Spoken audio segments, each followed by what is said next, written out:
साल 2017 की सर्दियों की एक काली ठंडी रात। वो रात मेरी जिंदगी की सबसे डरावनी रात साबित हुई। मैं आज भी जब उस रात को याद करता हूं तो मेरी रूह कांप उठती है। उस रात हम 4 दोस्त, मैं, रवि, अजय और समीर साथ निकले थे। हमारी दोस्ती बचपन से थी, लेकिन कॉलेज के दिनों में हम चारों ऐसे बंध गए थे कि बिना एक दूसरे के दिन अधूरा लगता था। एक दूसरे की हर खुशी, हर गम, हर मस्ती साथ जीते थे। और सबसे बड़ी बात, हमें अचानक रोड ट्रिप्स पर निकलने का बहुत शौक था। उस दिन भी कुछ ऐसा ही हुआ। समीर ने कुछ दिन पहले नई एसयूवी ली थी। उसका हमेशा यही शौक था कि जब भी नया गैजेट या गाड़ी ले तो उसे तुरंत लंबी ड्राइव पर टेस्ट करे। रात करीब 10 बजे हम सब उसके फ्लैट पर बैठे थे जब समीर ने बोला, यार गाड़ी बाहर खड़ी है, चलो कहीं दूर चलते हैं, मजा आएगा। अजय ने तुरंत कहा, चल हाईवे पर निकलते हैं, रात का मजा ही अलग होता है। रवि ने हंसते हुए कहा, हाँ भाई, मैं तो वैसे भी बोर हो रहा हूं। और मैं भी मान गया। बिना ज्यादा सोचे हम निकल पड़े। दिल्ली का ट्रैफिक पीछे छूट चुका था और हमारी गाड़ी सुनसान हाईवे पर तेजी से दौड़ रही थी। बाहर घना कोहरा छाया हुआ था, हवा काटने को दौड़ रही थी और सड़कें वीरान थीं।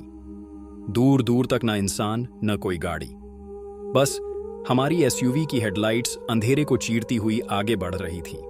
गाड़ी में म्यूजिक बज रहा था। हम चारों हंसी मजाक कर रहे थे, लेकिन करीब 1 घंटे बाद रवि ने कहा, भाई भूख लगी है, कोई ढाबा दिखे तो रुकते हैं। हम सब ने इधर उधर नजर दौड़ाई, लेकिन सड़कें बिल्कुल सुनसान थीं। खेत और सूखे पेड़ ही नजर आते, कोई दुकान, कोई ढाबा कहीं नहीं। करीब 11:30 बजे हमें दूर से हल्की सी रोशनी दिखी। जैसे ही हम करीब पहुंचे, देखा कि एक पुराना सा ढाबा है, टूटी फूटी झोपड़ी जैसा। छत पर टीन की चादरें जो हवा से चरमराकर आवाज कर रही थीं। बाहर एक पुराना सा बोर्ड टंगा था जिस पर लिखा नाम धुंधला हो चुका था। अजय हंसकर बोला, भाई भूतिया ढाबा लगता है। हम सब हंस दिए, लेकिन मन के अंदर अजीब सी बेचैनी थी। गाड़ी रोककर हम उतरे और अंदर चले गए। अंदर का नजारा अजीब था। बस एक लालटेन जल रही थी, उसकी रोशनी बहुत हल्की थी। कोनों में मकड़ी के जाले, दीवारों पर धूल और अंधेरा। पूरा माहौल डरावना लग रहा था। अंदर सिर्फ एक बूढ़ा आदमी बैठा था। उम्र लगभग 70-75 होगी। चेहरा झुर्रियों से भरा हुआ और उसकी आंखें बिल्कुल अजीब थीं, जैसे वो हमें घूर नहीं रहा बल्कि आर पार देख रहा हो। उसने भारी आवाज में कहा, आओ बेटा बैठो, क्या लोगे? हम सब एक साथ बैठ गए। समीर ने फुसफुसाकर कहा, यार ये जगह थोड़ी डरावनी नहीं लग रही? मैंने माहौल हल्का करने के लिए कहा, अरे छोड़, रात है, सुनसान जगह है, डरने की बात नहीं। बूढ़ा हमें चाय और पराठे लाकर देने लगा। उसके हाथ कांप रहे थे। उसने हमारी प्लेटें रखीं, लेकिन उसकी नजरें बार बार हम पर टिकी थीं, जैसे वो कुछ कहना चाहता हो लेकिन कह नहीं पा रहा हो। हमने खाना शुरू ही किया था कि पीछे से किसी के कदमों की आहट आई। हमने मुड़कर देखा। ढाबे के अंधेरे कोने से एक औरत धीरे धीरे बाहर आई। उसके बाल बिखरे हुए थे, चेहरा आधा ढका हुआ और उसकी आंखें हल्की हल्की चमक रही थीं। वो बिना कुछ कहे ढाबे के दूसरे कोने में जाकर बैठ गई। हम सब एक दूसरे को देखने लगे। रवि ने धीरे से कहा, ये कौन है? अजय बोला, शायद ढाबे वाले की बीवी होगी। लेकिन समीर की आंखों में डर साफ दिख रहा था। हम खाना खाकर उठे और बूढ़े से बिल पूछा। उसने अजीब सी मुस्कान के साथ कहा, बेटा पैसे कल देना, अभी निकल जाओ, रात गहरी हो रही है। हम सब चौंक गए, ऐसा कौन करता है? लेकिन हमने बहस नहीं की। हम बाहर निकले और कार में बैठ गए। गाड़ी स्टार्ट होते ही रवि ने पीछे देखा और चीख पड़ा, देखो वो औरत खिड़की के पास खड़ी है। हम सब ने देखा, सचमुच वही औरत खिड़की से झांक रही थी। उसके चेहरे पर डरावनी मुस्कान थी और उसकी आंखें लाल चमक रही थीं। अजय ने घबराकर गाड़ी तेज कर दी, लेकिन कुछ ही दूर जाने के बाद सामने फिर वही ढाबा आ गया। यह कैसे हो सकता है? समीर चिल्लाया। हम सबके रोंगटे खड़े हो गए। गाड़ी आगे बढ़ती, लेकिन हर बार सामने वही ढाबा आ जाता, जैसे हम किसी चक्रव्यूह में फंस गए हों। हम सब पसीने से तरबतर थे। फिर अचानक गाड़ी बंद हो गई। चारों तरफ घना अंधेरा, बस ढाबे की लालटेन की हल्की सी रोशनी। हम सब कार से उतरे। तभी पीछे से आवाज आई, कहां था ना, निकल जाओ, लेकिन अब देर हो चुकी है। हमने मुड़कर देखा, वही बूढ़ा हमारे पीछे खड़ा था। और उसके साथ वही औरत भी थी, लेकिन अब उसका चेहरा साफ दिखाई दे रहा था। पूरा खून से लथपथ, आंखों से काला धुआं निकल रहा था। हम सब एक साथ चीख पड़े। अजय ने किसी तरह गाड़ी फिर स्टार्ट की और तेजी से भगाया, लेकिन इस बार गाड़ी की खिड़कियों से अजीब आवाजें आने लगीं, जैसे कोई नाखून से शीशा खुरच रहा हो। रवि पीछे पलटा तो उसकी आंखें फटी रह गईं। पीछे की सीट पर वही औरत बैठी थी। उसका चेहरा खून से सना और होठों पर खतरनाक मुस्कान। हम सबकी सांसें अटक गईं। गाड़ी रोको, मैं चिल्लाया, लेकिन अजय बोला, अगर रोकी तो हम मर जाएंगे। गाड़ी तेजी से भाग रही थी, लेकिन सड़क फिर उसी ढाबे के सामने आकर खत्म हो गई। समीर चीखते हुए बोला, यह जगह ठीक नहीं है, यह ढाबा शापित है। और तभी अचानक गाड़ी अपने आप रुक गई। इंजन बंद, हेडलाइट्स बंद, चारों तरफ अंधेरा। हमने बाहर झांका तो देखा पूरा ढाबा अब रोशनी से जगमगा रहा था, जैसे वहां एक बड़ा उत्सव चल रहा हो। दर्जनों लोग बैठे थे, हंस खेल रहे थे, लेकिन गौर से देखने पर हमारी चीख निकल गई। उनके चेहरे इंसानों जैसे नहीं थे। किसी की आंखें गायब थीं, किसी का चेहरा जला हुआ था, किसी के गले में रस्सी का फंदा, और उन सब के बीच वही औरत खड़ी थी। उसने हमें देखते ही हाथ उठाया और कहा, अब तुम भी हमारे साथ। उस रात जब हमने ढाबे के चारों तरफ रोशनी देखी और अंदर दर्जनों अजीब अजीब चेहरे दिखाई दिए, हमारी रूह कांप गई। दिल इतनी तेजी से धड़क रहा था कि जैसे सीने से बाहर निकल जाएगा। वो लोग हमें देखकर हंस रहे थे, लेकिन वो हंसी इंसानी नहीं थी, कानों को चीरने वाली थी। उनमें से कोई तालियां बजा रहा था, कोई हवा में अजीब आवाजें निकाल रहा था, और उन सब के बीच वही औरत खड़ी थी, बिखरे बाल, खून से सना चेहरा और लाल जलती आंखें। उसने हाथ उठाया और कहा, अब तुम भी हमारे साथ। ये सुनकर समीर चीख पड़ा और कार का दरवाजा खोलकर भागने लगा।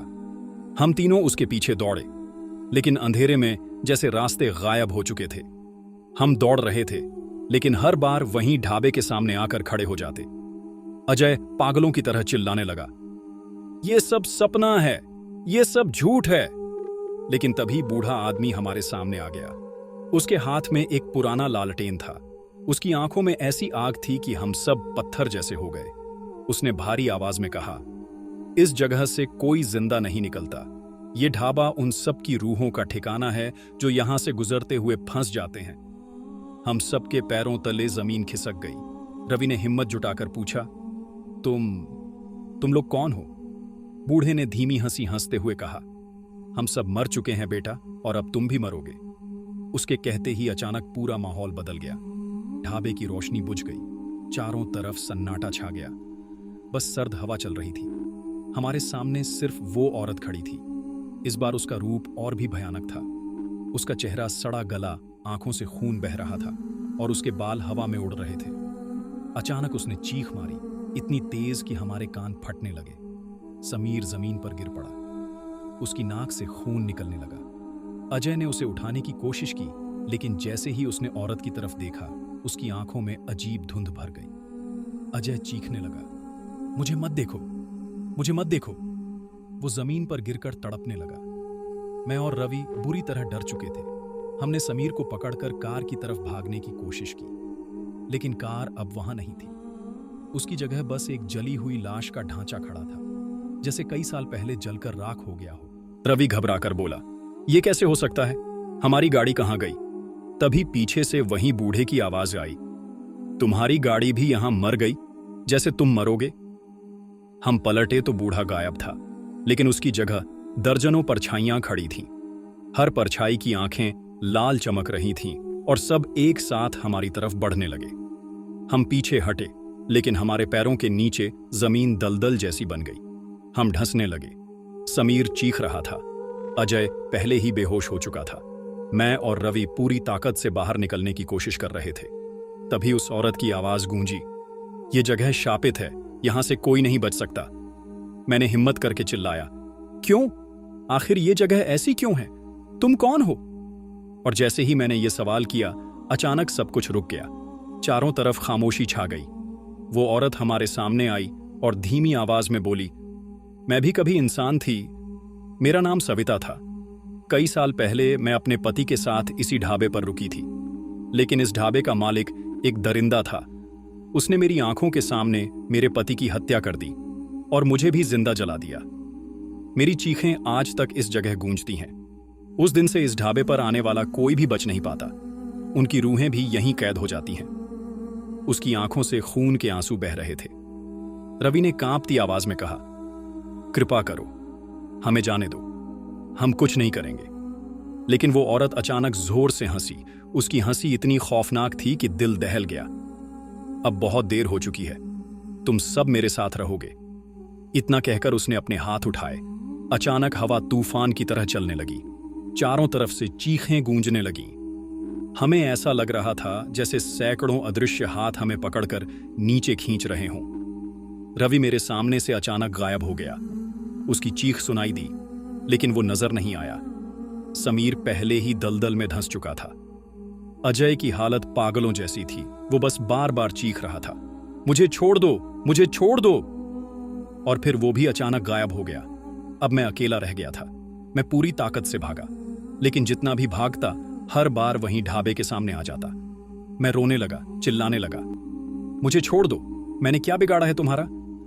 तभी वो औरत मेरे सामने आई। उसके चेहरे पर अजीब सी शांति थी। उसने कहा, तुम्हारी किस्मत बाकी तीनों जैसी नहीं है।